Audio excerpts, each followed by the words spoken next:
Hey everyone, and welcome back to the one and only Protatomonster's League of Legends Top 5 Plays. We have an action-packed episode ready for you guys today, so without further ado, let's get into our number 5 play with Xidu on Vel'koz. Right from the start, we see blue team is down roughly 6,000 gold as he approaches to defend. All of a sudden, he sees an opening and goes for it with his EWQ and ultimate to melt down 4 players on the enemy team, leaving Lee Sin in a 1v5 with no means of escape. Xidu picks up the pentakill off of this play, and then immediately after, we see his team group up and start pushing down mid. Thanks to a brilliant catch from Vel'koz, blue team managed to win the epic final fight in their base and move on to win the game.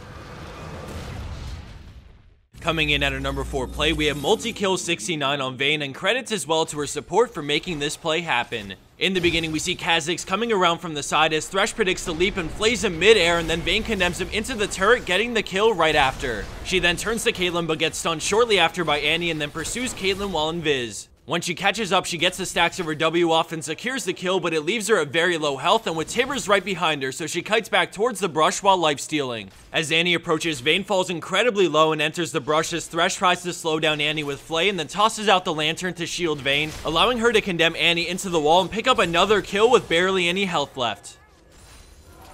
Landing in at 3rd place, we have Forensics on Leblanc with a long but extremely well played overall team fight. At the start, we see her go in on the enemy Renekton with the chain, slowing him and bursting him with her ult and DFG for the kill. Afterwards, she goes back in, but takes a lot of burst damage, so she backs out, looking for another good opportunity to go in, but ends up deciding to go help the friendly Irelia.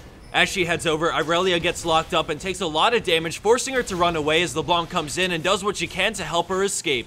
As the enemy team continues to pursue Irelia, we're going to turn our focus back over to LeBlanc as she distortions back and ends up baiting the ult, but dodging it for the kill and then immediately using distortion again to catch Shyvana as well. After some great moves in this chaotic mid-game brawl, we see her run over and place a ward over the wall to set up another pick. She sees LeBlanc moving into the brush and takes the easy kill with her combo before she can recall, making the enemy Triss go on the hunt. She knows Triss will hop over the wall, so she runs back into the brush and gets off her combo before Triss can do anything for a second double kill in this play. Scoring in at our number 2 spot for this week is RoRikondeYokatta on Akali with a nail-biting play. At the start, we see her moving up mid lane when all of a sudden the enemy Vi engages on Thresh, so she jumps in, but then Kayle ults herself, so she turns around and gets back on Vi to finish her off. Now left in a 1v2, she decides to fight and goes in on Kayle, bursting her down for the kill. She then decides to turn around again and jumps away with low health, and then Yasuo goes for it, but she reads him and gets out, creating some distance between them. He misses the first Q and continues to chase, taking a second jab, but she's just barely out of range, and then a third one while she's invisible, but she escapes out the shroud and makes a break for it, keeping out of range for the 4th Q in a row, allowing her to escape while TF picks up the kill.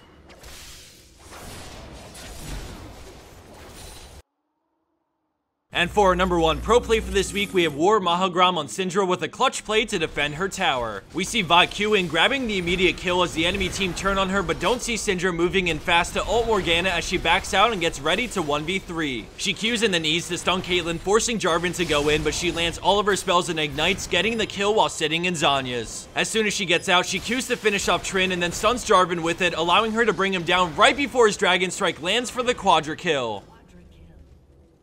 And for the bonus clip of the week, we have WheresWaldo for the win on Graves, who submitted a sick AD carry and support play in bot lane. For the first 20 seconds of this clip, we're going to see a lot of back and forth fighting between both bot lane duos, but at the very end, we see Leona with one of the most clutch moves to keep her teammate alive, so keep an eye out for it. Thanks everyone for watching. I hope you enjoyed this episode, and I'll see you back here at the end of the week for the next episode of our League of Legends Top 5 Plays.